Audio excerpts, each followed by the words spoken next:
Did Hitler get elected on Monday and start throwing people into ovens on Friday? No, it was a gradual process. The first thing that Hitler did was start to write newspaper articles. Everything that was going wrong was the Jews' fault. They're the ones that caused all these problems. Did the Jews write their own newspaper articles and go, I disagree? Well, not that I can think of. I've never read any newspaper articles that, contradicted any of that. So then the Jews had to wear the Star of David so we can tell who you are. Did they say, no, that's a violation of my privacy. I don't have to tell you whether, I'm Jewish or not. No, the Jews decided, well, it's a religious symbol. We love God. We should be proud to wear the Star of David.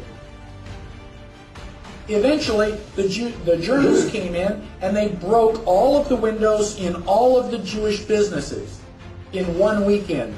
The Saturday night was known as Kristallnacht, which is German for Night of Glass.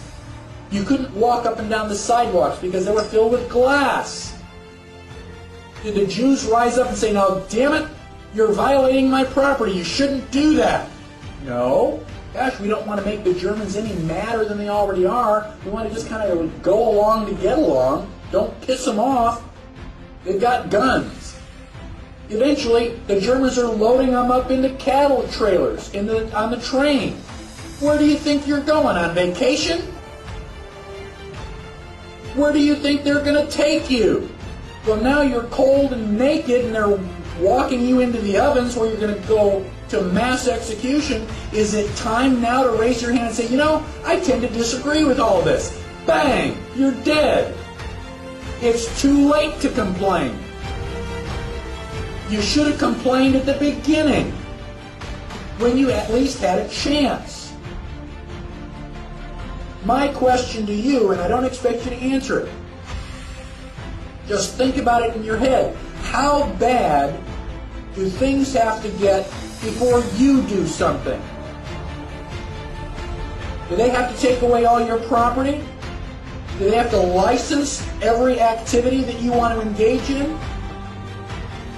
Do they have to be throwing you on cattle cars before you start to say, now wait a minute, I don't think this is a good idea? How long is it going to be before you finally resist and say, no, I will not comply? Period. That's a different answer for each person. Ask yourself now, because sooner or later you're going to come to that line, and when they cross it, what are you going to say? Well, okay, cross this line. Okay, now cross that line. Okay, now cross this line. And pretty soon you're in a corner. Sooner or later, you've got to draw a line and stand your ground, whether anybody else does or not.